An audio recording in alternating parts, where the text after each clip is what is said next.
Hey everyone, it's Alex, and I am finally here with my video for the 90th Academy Awards nominations.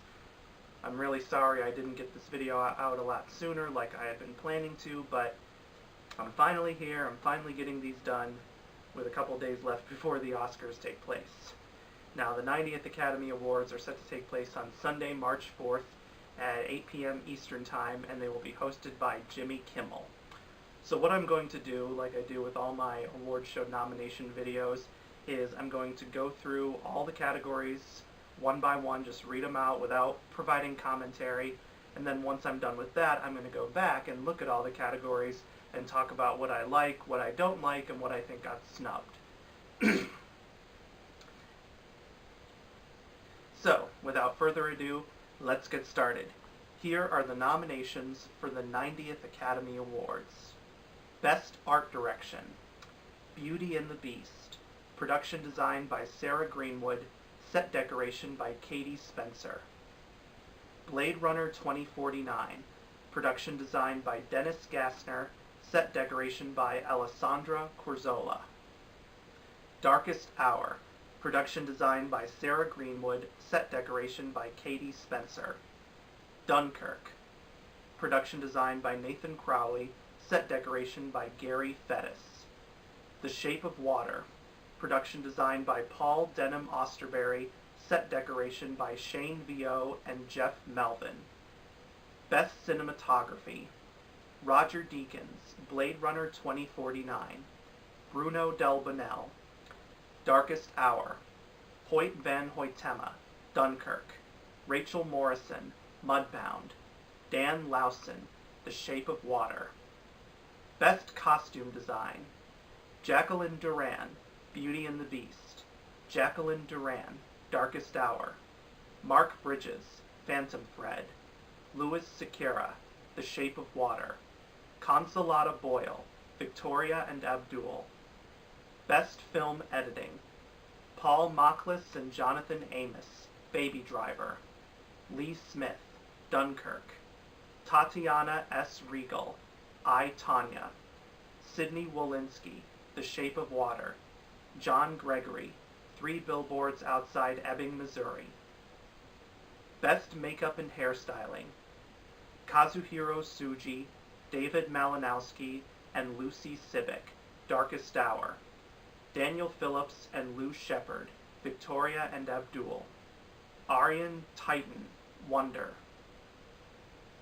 Best Original Score, Hans Zimmer, Dunkirk, Johnny Greenwood, Phantom Thread, Alexander Desplat, The Shape of Water, John Williams, Star Wars Episode VIII, The Last Jedi, Carter Burwell, 3 Billboards Outside Ebbing, Missouri.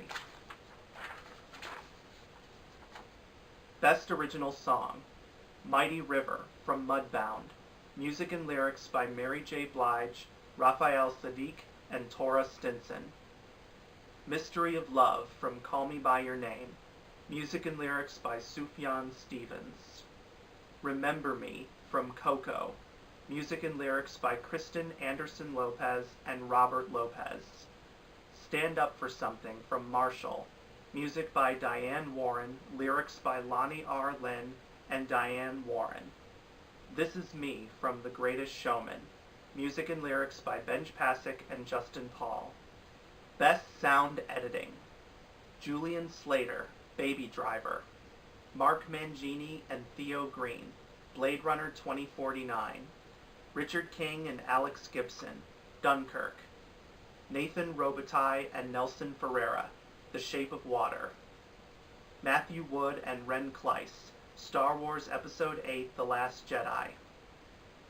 Best Sound Mixing, Julian Slater, Tim Cavagen, and Mary H. Ellis, Baby Driver, Ron Bartlett, Doug Hemphill, and Mac Ruth, Blade Runner 2049, Mark Weingarten, Greg Landecker, and Gary A. Rizzo, Dunkirk, Christian Cook, Brad Zorn, and Glenn Gautier, The Shape of Water, David Parker, Michael Szymanczyk, Ren Kleiss, and Stuart Wilson, Star Wars Episode VIII, The Last Jedi.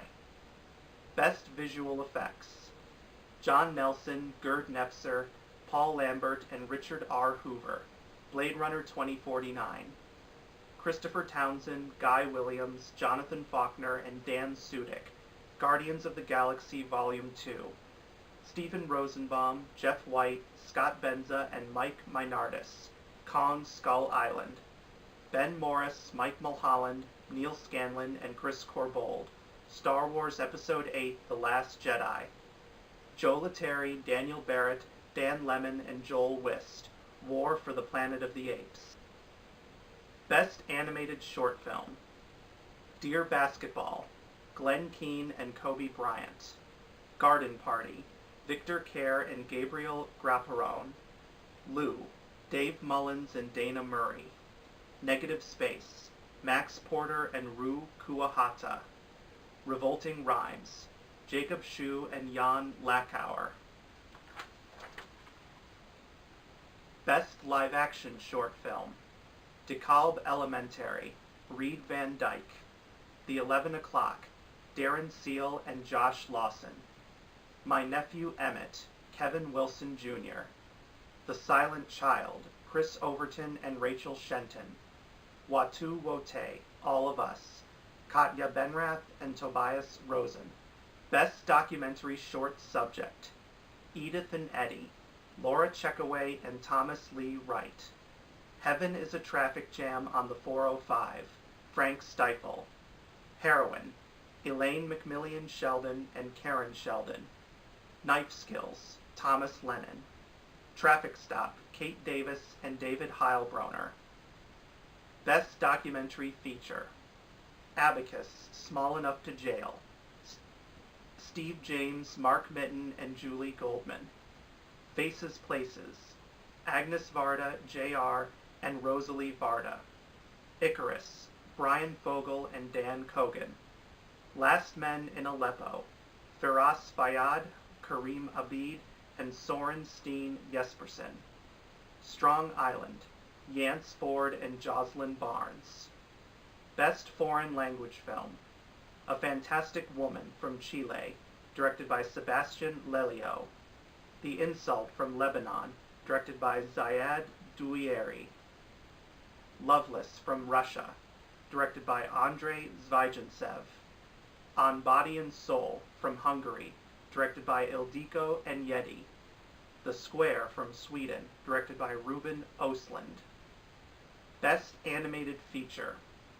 The Boss Baby, Tom McGrath and Ramsey Naito. The Breadwinner, Nora Twomney and Anthony Leo.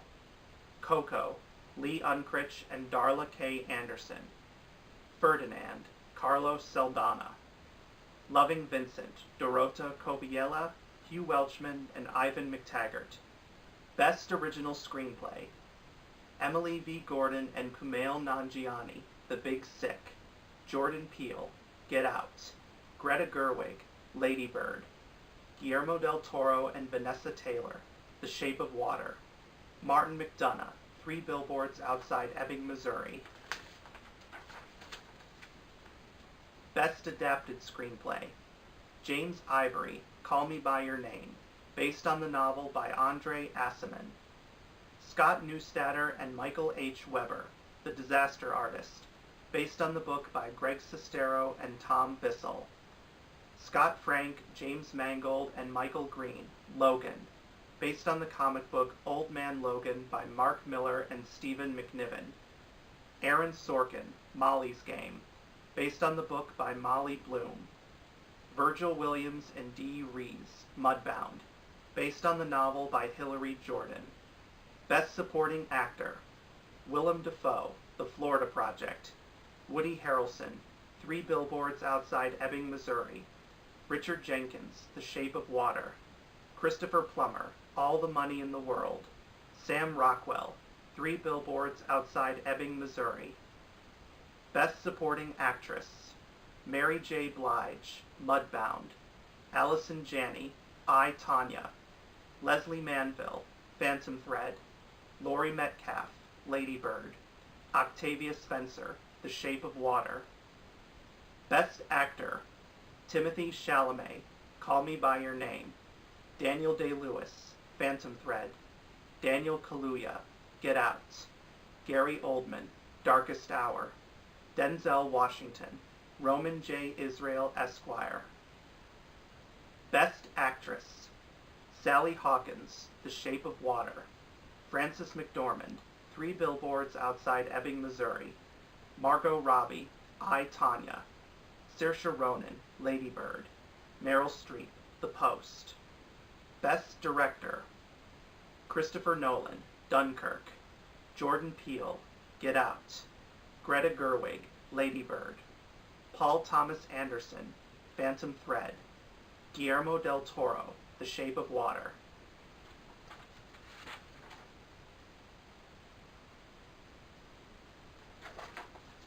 And now, finally, Best Picture.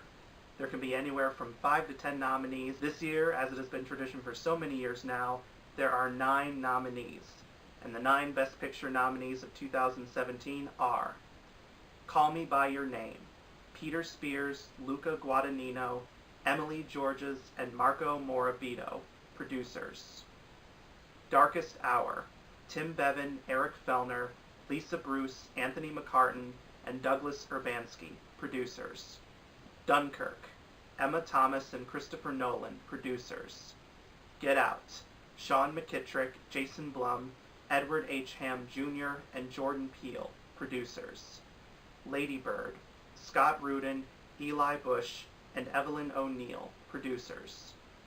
Phantom Thread, Joanne Seller, Paul Thomas Anderson, Megan Ellison, and Daniel Lupi, producers. The Post, Amy Pascal, Steven Spielberg, and Christy McCosco Krieger, producers. The Shape of Water, Guillermo del Toro and J. Miles Dale, producers. Three Billboards Outside Ebbing, Missouri, Graham Broadbent, Peter Zernin, and Martin McDonough, producers. And those are the nominations for the 90th Academy Awards. So, what do I think of them? So for Best Art Direction, I'm pretty impressed with this category. Not really anything to complain about. Beauty and the Beast had some fantastic production design and set decoration. You might be tempted to think it's all just green screen, but if you go look at behind the scenes videos on YouTube, while they did use green screen for some shots, as they would have needed to, quite a lot of the sets, such as Belle's Village and the inside of the Beast Castle, were all indeed real, and they all looked absolutely splendid. Blade Runner 2049, obviously very different from Beauty and the Beast, whereas that set was very extravagant, this one was a little more minimalist, but it looked very futuristic. Darkest Hour really brought back 1940s Great Britain. And even though a lot of scenes are often set in dark rooms, such as underground bunkers or darkened chambers of Parliament, they still felt very authentic and real and felt like they had all come back to life. Dunkirk, not usually the type of film you would expect to see in a category like this, because most of it is set outside rather than inside, and most of it is in real locations. But they did a good job of making the real Dunkirk beach look like it was back in 1940 again. And The Shape of Water, fantastic production design and set decoration. Really, really captured the look of the 1960s.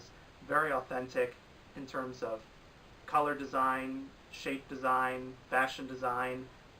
Everything just stood out and brought the 1960s back to life.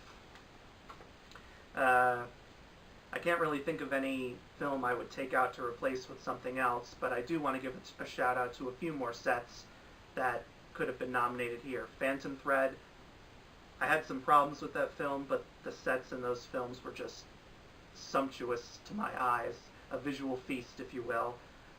Murder on the Orient Express, I know a lot of people had mixed reactions to that film, but you can't deny that the sets for that film, especially the interior of the train, looked absolutely incredible. And then The Beguiled, it's set during the Civil War, and unlike most Civil War dramas, this has a very dilapidated type of setting to it, and to make a dilapidated setting look as great as a lush setting, that's not an easy thing to do, but they pulled it off there. But overall, I'm very impressed with this category.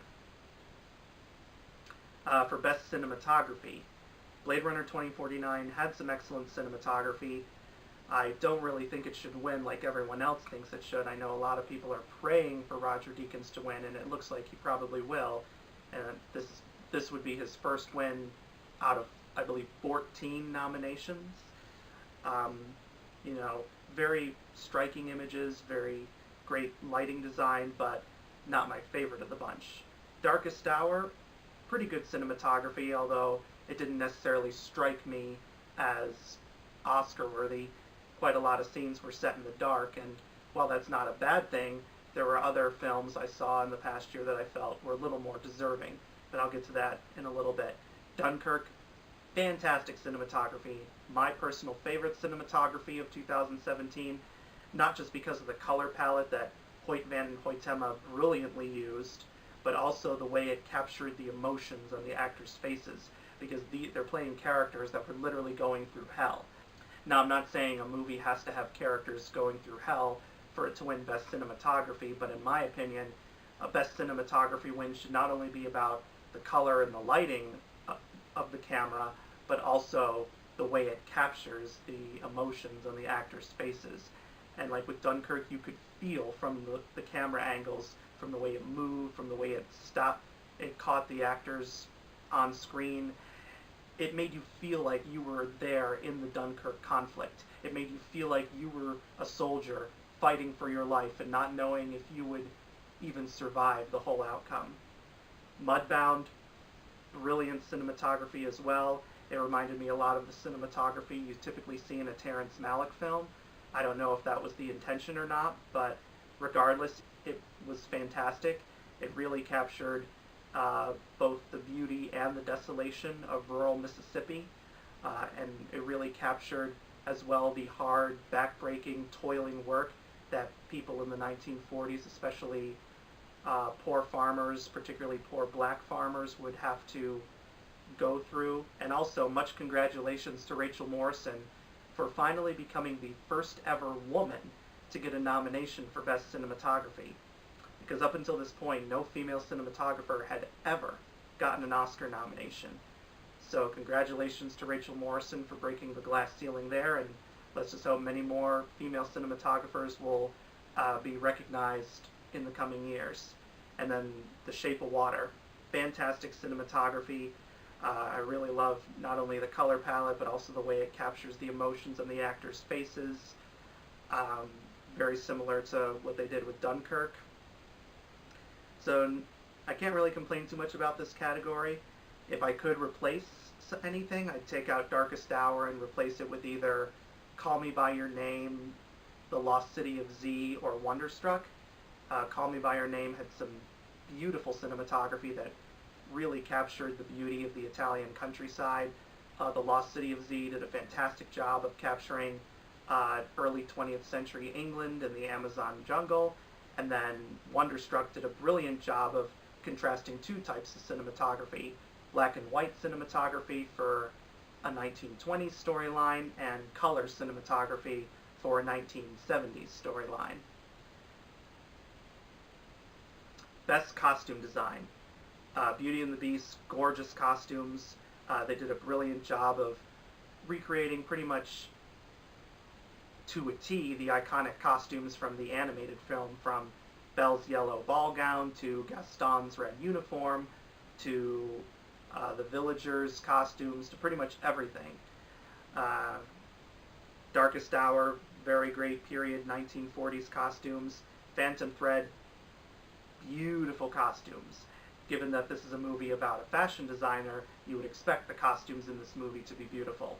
And they are. This, regardless of whether you love Phantom Thread or hate it, you cannot deny that the actors in this movie had some gorgeous costumes to wear.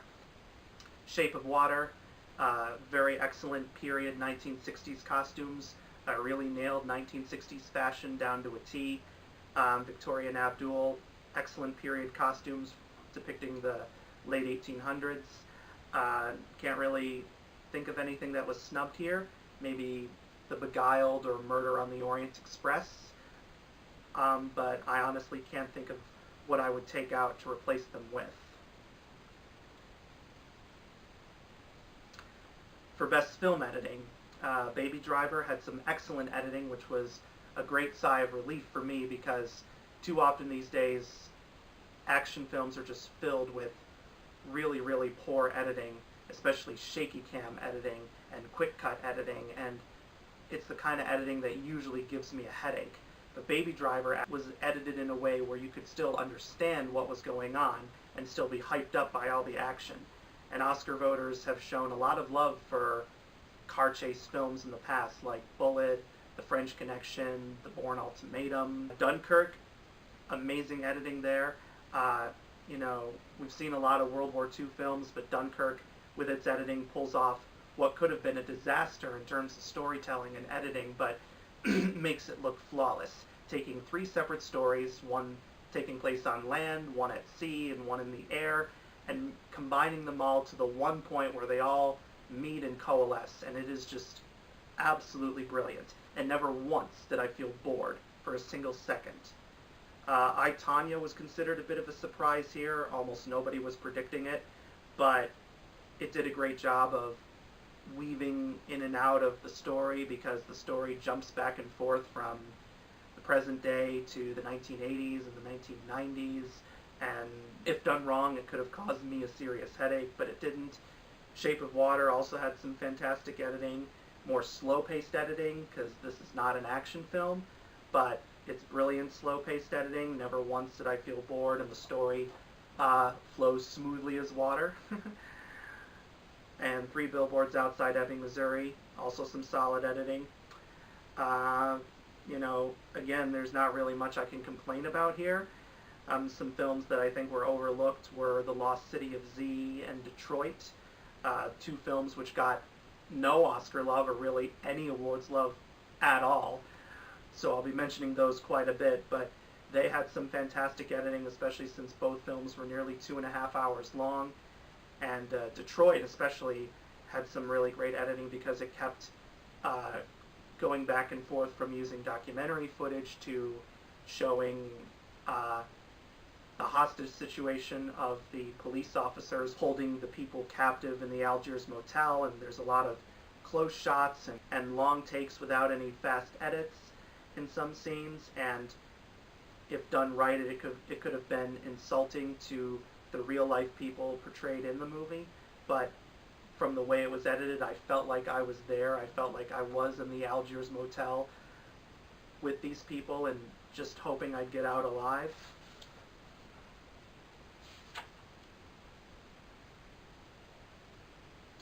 For Best Makeup and Hairstyling, I already ranted in my makeup and hairstyling contenders video about the ridiculousness of there still only being 3 contenders while all the other categories have 5. This is a pretty solid list for the most part. Our Darkest Hour, of course, was going to be in here because the way they turned Gary Oldman into Winston Churchill, just wow. I mean, you don't see Gary Oldman at all. Victoria and Abdul, it's decent, but I personally think I, Tonya should have been nominated in its place, particularly because of how they recreate a 1980s makeup and hairstyle on Margot Robbie as Tonya Harding, and 90s I should say as well, because this goes up until, you know, the 1994 Olympics when Tonya Harding is implicated in the attack against Nancy Kerrigan. But then Wonder deserves to be in here.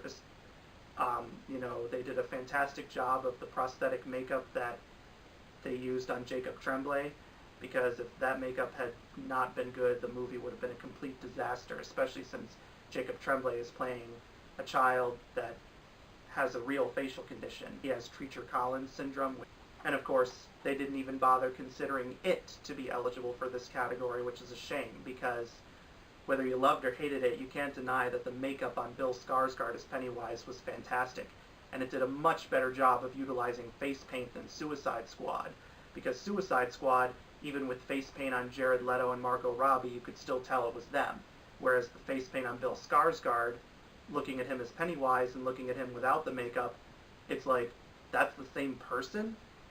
And I just will not get why it was not considered eligible. Best Original Score. A lot of amazing contenders here. Hans Zimmer, fantastic score for Dunkirk.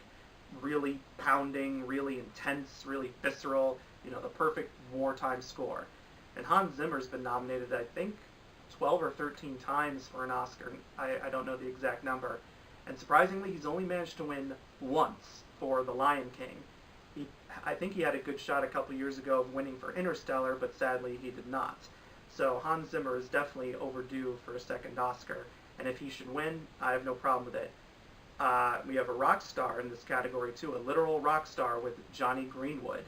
For those of you that don't know, Jonny Greenwood is a member of the band Radiohead. He's one of the guitar players. And Radiohead is personally one of my top 5 favorite bands of all time. I love, love, love Radiohead. And, here obviously this is a very different sound than what you see in Radiohead, although not quite too different. Sometimes Radiohead uses bare piano in some of their songs, although it's very rare. But Phantom Thread is a very nice, haunting piano-based score. Not a lot of frills to it. Very simple, but very, very beautiful. I'm a sucker for the beautiful, haunting piano scores. And Jonny Greenwood, he and Paul Thomas Anderson make an incredible team. And then next up are my top 2 favorite composers of all time.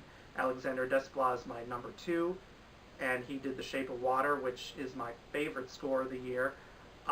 He's considered the front runner to win, and I hope he does, because Alexander Desplat, he knows how to strike the right emotions with his music. He knows how to capture a character's happiness. He knows how to capture their sadness, their anger, their confusion. And The Shape of Water, the music is the movie, pretty much. This movie would still work with a lot of things, but if it did not have the right music, it would not have given me the feelings that it did. And then my favorite composer of all time, and I'm sure many people's favorite composer of all time, John Williams, back with Star Wars The Last Jedi, and I believe this is his 51st or 52nd nomination, because John Williams is among the most Oscar-nominated individuals of all time. He has literally been nominated at least 50 times. And Star Wars The Last Jedi, another fantastic score, really captured all the right moods of the movie, from the quiet moods to the dramatic moods. And John Williams, I hope he keeps making music until he dies, because he's like 86 now, I think, and the man shows no sign of slowing down, and I hope he never does. John Williams, you keep doing your thing, and we'll all love you for it. And then Carter Burwell did a really good score for 3 Billboards Outside Ebbing, Missouri, a more acoustic guitar type score. Good score, but I honestly think he did a better score with Wonderstruck, because Wonderstruck is a movie that literally relies on music to tell at least half of its story, because half of its story is portrayed as a silent film in the 1920s. And if he did not choose the right music for the scenes in that movie, it would have fallen apart badly. Also, another score that should be in here is Coco. Michael Giacchino, he perfectly incorporates traditional classical music with Mexican music, and it just provides one of the most emotional scores that I listened to in the past year.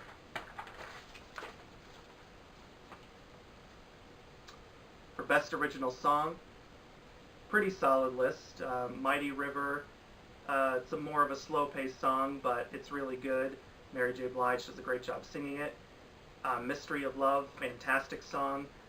I don't necessarily own any Sufjan Stevens albums, but I've heard many of his songs on YouTube, and he knows how to strike a great emotional guitar, often with just him and his guitar and maybe a keyboard or something. And Mystery of Love perfectly encapsulates the feeling of Call Me By Your Name. Remember Me from Coco. Oh, what a beautiful emotional song. And they played this song probably at least 4 or 5 times in the movie, and of course there's a very good reason why, because it's a major part of the story, and it just will resonate with anyone who listens to it. It's a very addictive song, and it's a very moving song, and considering that it's written by Kristen Anderson Lopez and Robert Lopez, who wrote all the songs for Frozen, and of course they won the Oscar for Let It Go, it shouldn't be a surprise that Remember Me would follow in Frozen's footsteps. Stand Up for Something from Marshall. It's a decent song, but I wouldn't say it's one of the best songs of the year. I'd say Common did a better job with Glory from Selma. And This Is Me from The Greatest Showman. Fantastic song, and part of a fantastic score. I just wish The Greatest Showman was a better movie, because I found the movie itself to be mediocre. It felt like they were more focused on the songs than the story, and yes, I know that it's a musical, but you can't just make great songs and call that a musical. You have to have a great story to balance it out. And The Greatest Showman, it's been plagued with accusations of historical inaccuracy, among other things, but that in itself would be deserving of its own video, and I'm not necessarily doing a full analysis of each film, rather just the individual elements they're nominated for here.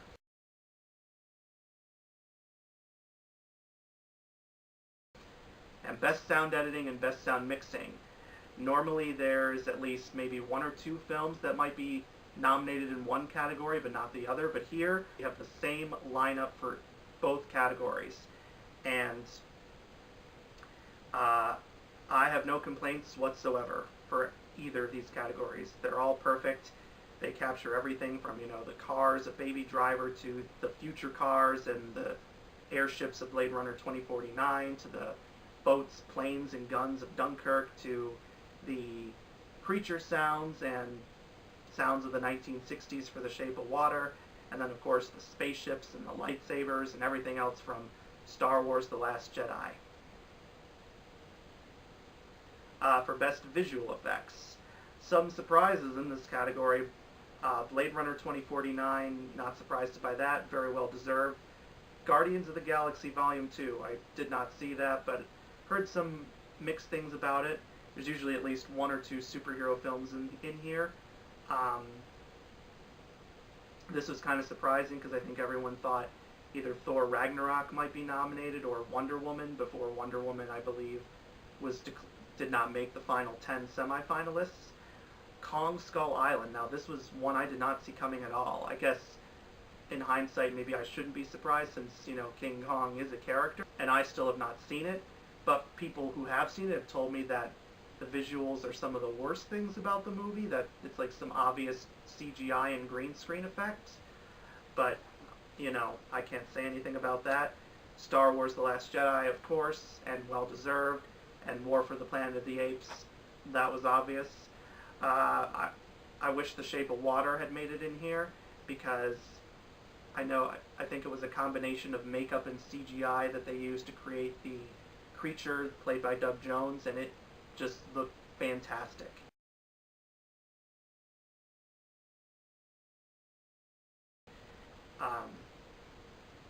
For Best Animated Short Film, I did see all these shorts, as well as the live action and documentary shorts in this clip package that my art house theater will put together every year, or, well, I guess that all art house theaters, because I think these are the clip packages that they also put on the DVDs for the Oscar voters.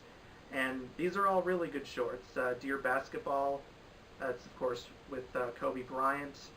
Garden Party, it's a cute little short about animals in a mansion. Lou, that's the Pixar short that played in front of Cars 3. It's my personal favorite. Negative Space, it's an interesting little short about a father and son bonding over packing suitcases. And then Revolting Rhymes, I guess it's an adaptation of a Roald Dahl book, which kind of retells fairy tales. Best Live Action Short Film. Quite often these shorts are very, very emotionally powerful, with maybe one more lighthearted one.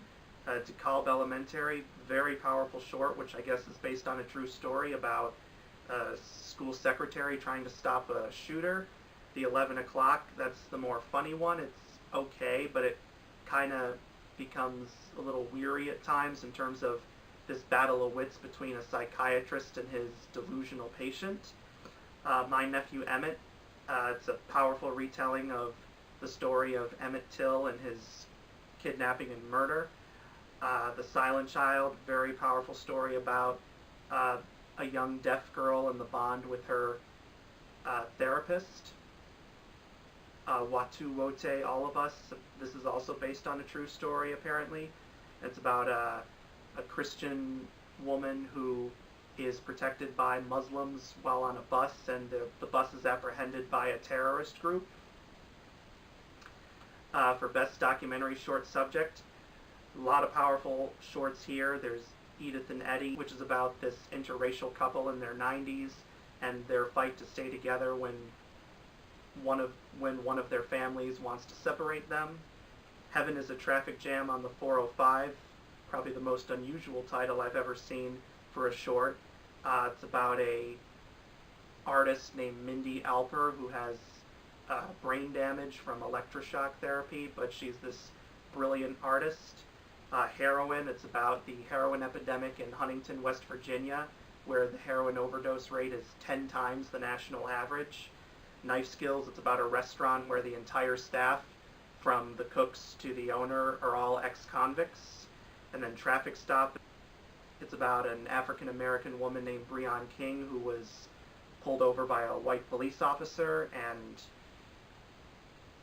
she was harassed and bullied and humiliated, and it was just absolutely heartbreaking to watch because they showed the real police cam footage of the incident. And since I didn't see any of these shorts that were not nominated, I can't compare anything to them. Best Documentary Feature, I'm going to be watching some of these on Netflix this week, so I haven't seen any of them yet, but I've heard about them. For Best Foreign Language Film, the only one I've seen is The Square, because several of these have not yet come out in theaters in my area and won't come out until after the Oscars, namely A Fantastic Woman and Loveless, because I've been waiting to see those two films especially. The Insult, I don't know if that's being released in my area. On Body and Soul is on Netflix, so I will be watching that in the next few days. For Best Animated Feature, this year they decided to let the entire Academy vote for this category instead of just animators in terms of the pre-nominations, because everyone can vote for everything in the final voting. And while I get that animation had largely a disappointing year in 2017, that still doesn't really justify some of these nominations, like The Boss Baby and Ferdinand. Really? Now, I know Ferdinand technically does have a high score on Rotten Tomatoes, but even then, most critics just said the film was fine or okay, not like amazing. It's a mediocre movie, honestly. John Cena, he's okay, and most of the cast, with the exception of Kate McKinnon, are fine, but the message is not really anything new. It's one we've heard before about being yourself and not conforming to society's expectations. I'm not saying that message can't be used again, but there's nothing original that's done with it. And then The Boss Baby, that was just bad. Now, I didn't hate it as much as other people, but really? I mean, yeah, it was a box office hit, and sure, it had Alec Baldwin and Jimmy Kimmel and Lisa Kudrow and Tobey Maguire and Steve Buscemi as part of the voice cast, but really? What about the Lego Batman movie? That had an amazing cast with Will Arnett and Michael Cera and Ralph Fiennes and Zach Galifianakis and Mariah Carey. I mean, this could have been your chance to make up for snubbing the Lego movie for Best Animated Feature, but you don't bother nominating Lego Batman movie? And they didn't even nominate it at the Annie Awards either, which is supposed to be the Oscars and Emmys for animated films and TV shows. I don't get it. I don't get what made The Boss Baby more appealing than the Lego Batman movie. And even though I haven't seen these films, you usually like anime films like Mary and the Witch's Flower, and that had a great English dub voice cast like Kate Winslet and Jim Broadbent. So why not nominate that? Or A Silent Voice. I heard that was an amazing anime film. Chris Stuckman, one of the biggest YouTube movie reviewers, he gave that film really high praise and said it was a very powerful film about bullying. Now, thankfully, The Breadwinner, Coco, and Loving Vincent are all very well deserving, especially Coco, which is my number 2 best film of 2017. But really, The Boss Baby and Ferdinand over the Lego Batman movie? I seriously don't get it. Best Original Screenplay. This is a fantastic lineup. The Big Sick. This is how you do a romantic comedy, people. Fantastic film and well-deserved of its nomination. Get Out, really funny, but also a really terrifying film. Great screenplay.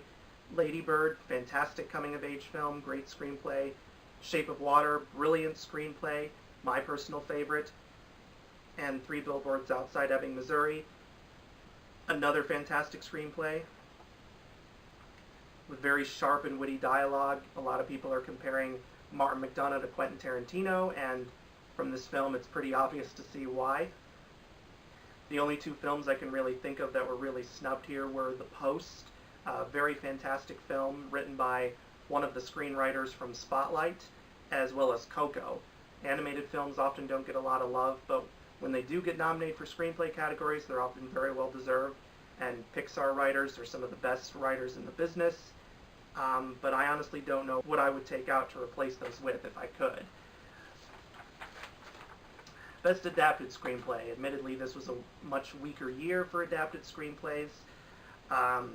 So, Call Me By Your Name, good screenplay, but I wouldn't say it's great because I felt there were some scenes that were unnecessary and could have been cut.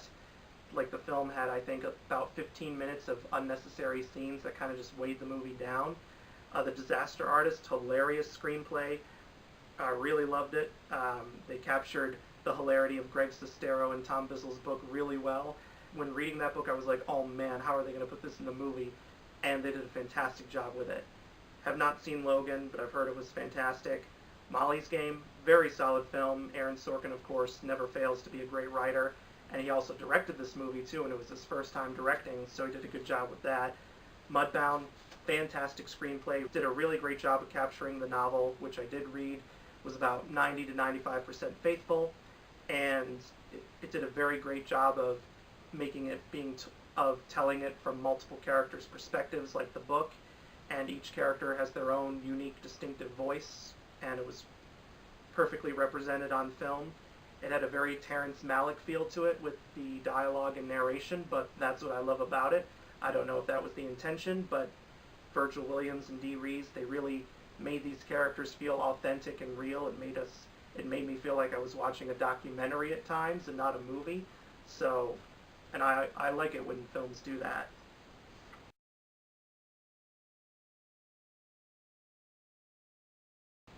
Best Supporting Actor, really solid list here. Willem Dafoe, really good in The Florida Project.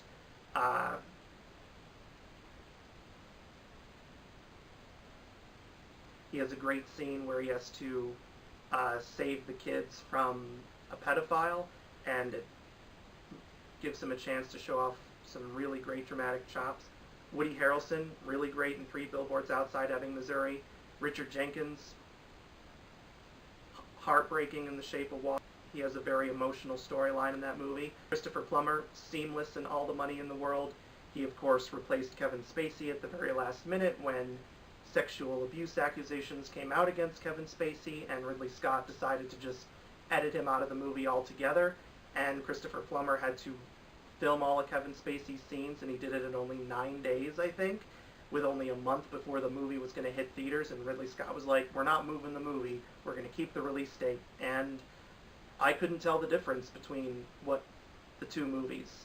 Some say there were some spots where you could tell, but I couldn't, and it looked like as if Christopher Plummer had been cast all along, and apparently he had been Ridley Scott's original choice, but they wanted Kevin Spacey because he was more bankable. But, of course, Kevin Spacey's probably never going to work in a movie ever again, and rightfully so. And Sam Rockwell, excellent in Three Billboards Outside Ebbing, Missouri. His character is absolutely despicable and is the kind of person you want to see face consequences for his actions. And Sam Rockwell does a great job of making that character feel real and making me feel intense hatred for him. Kind of similar to Michael Fassbender in 12 Years a Slave, in terms of just making me feel intense, raging hatred that just makes you want this character to get comeuppance for what he does. Very solid lineup. Can't really think of too many snubs. The only real major snub I can think of here is Michael Shannon for The Shape of Water. He was personally my favorite male performance in that movie, with Richard Jenkins coming in a close second. And then also both Garrett Hedlund and Jason Mitchell for Mudbound. It would have been hard choosing just one of them, because they're both equally great in my opinion, but I would have liked to have seen at least one of them be nominated here, especially since their characters both go through some heartbreaking moments, particularly together. For Best Supporting Actress, Mary J. Blige, she was really good in Mudbound. I wouldn't say she was amazing, but considering she doesn't have that much acting experience, she did a good job, especially since she was willing to de-glam herself for the role and not come across as Mary J. Blige, the pop star. I didn't see that in her at all. She brought herself down to earth the same way Mariah Carey brought herself down to earth in Precious, where you didn't see her as Mariah Carey, the pop star. So, Allison Janney, fantastic in I, Tonya. Similar to Sam Rockwell in 3 Billboards Outside Ebbing, Missouri, she's that character that you love to hate. She's so horrible that you want her to get comeuppance for what she does, and Allison Janney is very convincing in how she does it. You hate her character so much, but you want to keep seeing what she does because you just don't know what she's going to do next. Leslie Manville, she was good in Phantom Thread, but never once did I feel, oh, this is definitely an Oscar-worthy performance. In fact, there were 3 other performances I think would have been more worthy of nominating in her place. One is Holly Hunter for The Big Sick. She was a fantastic supporting role in that movie, especially for the way she bonded with Kumail Nanjiani. Another is Hong Chow for Downsizing. She took what could have been a very stereotypical role for an Asian actress, but she made her character go beyond stereotypes. She made her character be a fighter and an activist, and she was the one who would go around in the downsized communities and care for the poor and the marginalized. So it was great to see her take initiatives for things like that. And then also Melissa Leo for Novitiate. This is a film that got no love from any major awards bodies, and at the very least Melissa Leo deserved a nomination because her performance as this Mother Superior nun, wow. I mean, again, kind of like with Allison Janney, this is a character you love to hate because this is the kind of nun that makes nuns look bad, but you get a great depiction of what the Catholic Church was like in terms of its attitudes about certain things before Vatican II came along, because Novitiate is set around the time that the Vatican II changes are put in place. But then the other 2 nominees, Laurie Metcalf and Octavia Spencer, fantastic and well-deserved. Laurie Metcalf, she's amazing as Saoirse Ronan's mother. She loves her daughter, but she's also very frustrated with her, and you can definitely understand why. And Octavia Spencer, she just continues to do great work year after year, and she could have easily been turned into just another token black character that we sadly see in a lot of movies, but here she gives it all. She makes the character her own. She gets to do a lot with the character, and the movie is all the better for it, because Octavia Spencer, even if she's in a bad movie, she will make her performance worthwhile. For Best Actor, very solid lineup for the most part. Timothée Chalamet, really good in Call Me By Your Name. He helps save the movie from some of its more slow, boring parts, and he's very great at non-verbal expression because there's several long periods in this movie where he doesn't say a single word. He's just observing the world around him, but he does a fantastic job, and he's one of the youngest nominees ever in this category. He's only 22 years old. He's the 3rd youngest nominee, and if he should win, he'll break Adrian Brody's record as the youngest ever winner. Daniel Day-Lewis, fantastic in Phantom Thread.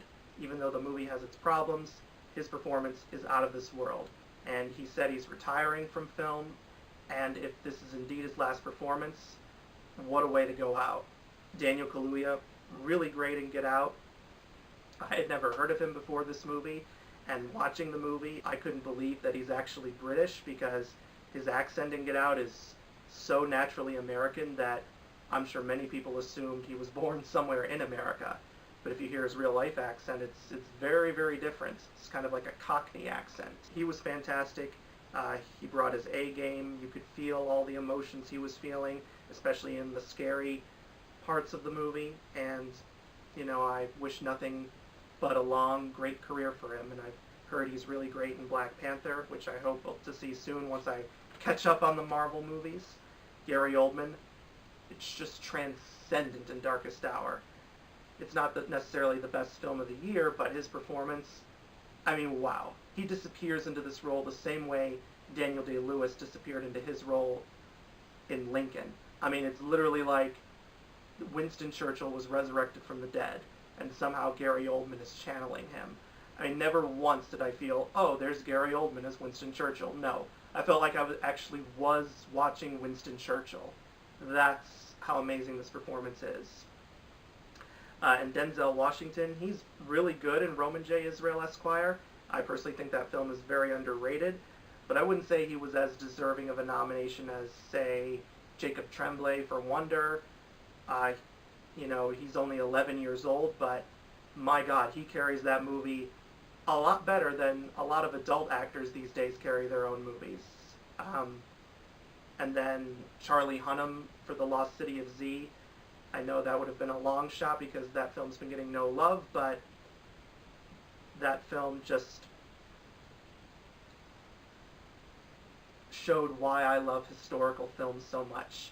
And it provided a much needed breath of fresh air in terms of explorer films, because it was about a real life explorer who wanted to find something not to exploit it for his own personal gain, but to prove to the world that his theory was correct.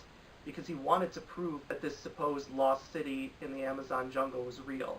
And he wanted to prove that the civilization behind it was an amazing advanced civilization and not a savage one like his counterparts assumed.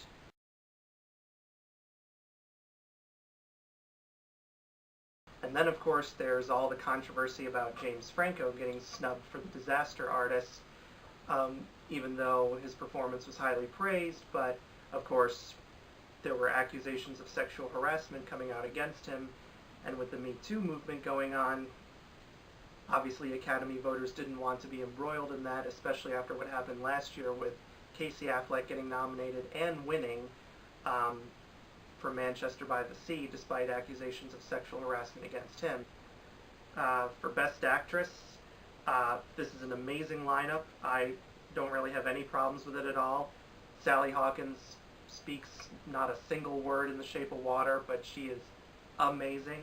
Frances McDormand, my favorite performance out of all 20 acting nominees, regardless of whether they're male, female, lead, or supporting. My God, in this film, she is incredible. Words cannot describe just how amazing her performance is. And this is like a masterclass of acting with what she does. Margot Robbie in I, Tonya, probably her best performance to date. She's had an amazing career trajectory, and even in films that weren't all that good, like Suicide Squad, she was still good in.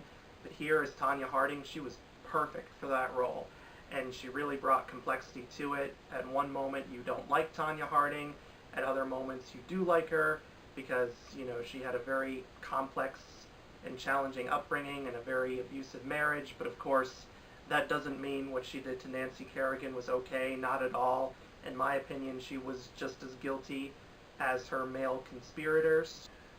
But Margot Robbie, she brings great complexity to the role, and she makes you really think about Tonya Harding as a person. Saoirse Ronan, really great in Lady Bird. Definitely one of the more complex female characters of last year, especially given that we had some pretty garbage movies with some pretty awful female characters, such as in Fist Fight and Rough Night, the kind of female characters that should make all women feel angry when they see them. But here, in Lady Bird, Saoirse Ronan feels very relatable. You feel like you've known people like her. You feel like a lot of teenagers, both boys and girls, go through what she goes through. And, I hear a lot of it is based on Greta Gerwig's own high school experiences. And Greta Gerwig, of course, wrote and directed Lady Bird. And so clearly she put a lot of her own feelings from her high school days into the characters, and it paid off very well.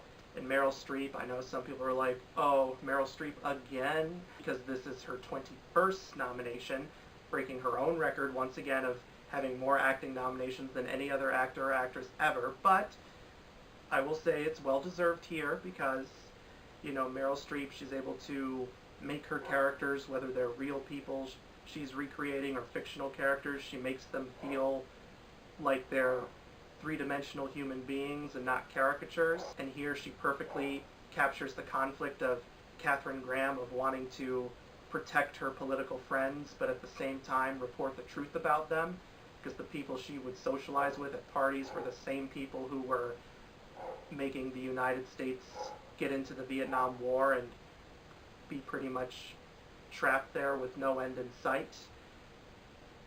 And it also shows her rising up to the occasion to make a name for herself in a very male-dominated industry, because in 1971 there was hardly any women who were the head of a newspaper.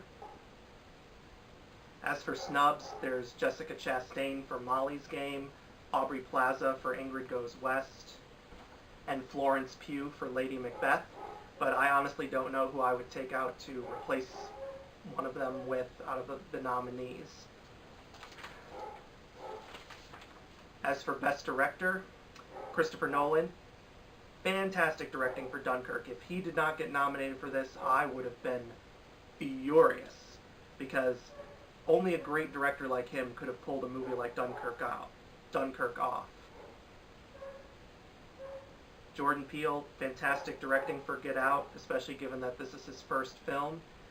Greta Gerwig, really good directing for Lady Bird. Paul Thomas Anderson, okay directing for Phantom Thread, but not one of his best directing efforts. Certainly nowhere near as great as There Will Be Blood or The Master.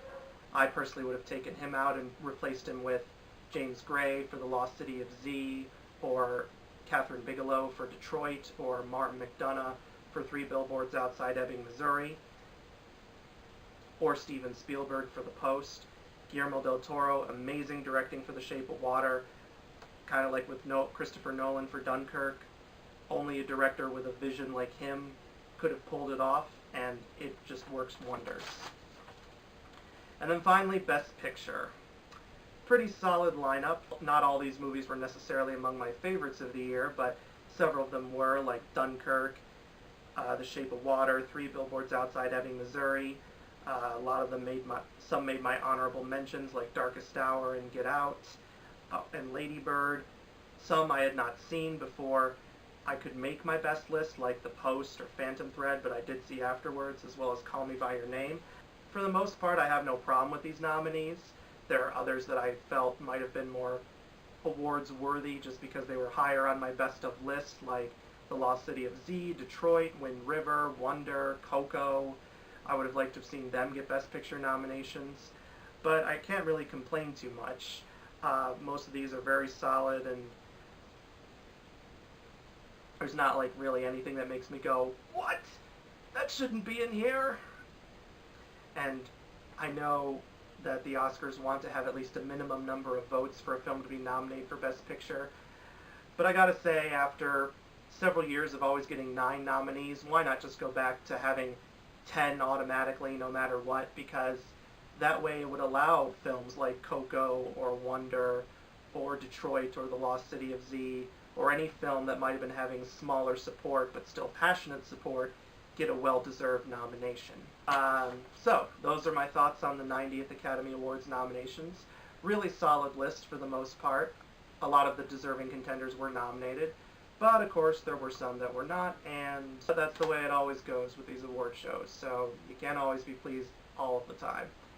But thank you so much for watching this video, and please subscribe to my channel if you've not yet already done so, and let me know in the comment section below what you think of the nominations. What do you like, what do you hate, and what do you think got snubbed? And stay tuned in the near future, for I will have my special video about the winners for the Golden Globes, Critics' Choice, Screen Actors Guild, and BAFTA Awards, because I'm going to do all those in one video due to the amount of time that has passed from those shows, and I no longer can do a video separately about them. And then after that, I'll be doing my Razzie winners video and Oscar winners video, and hopefully those shows will go well and a lot of deserving contenders will win. So until then, see you guys next time. Bye.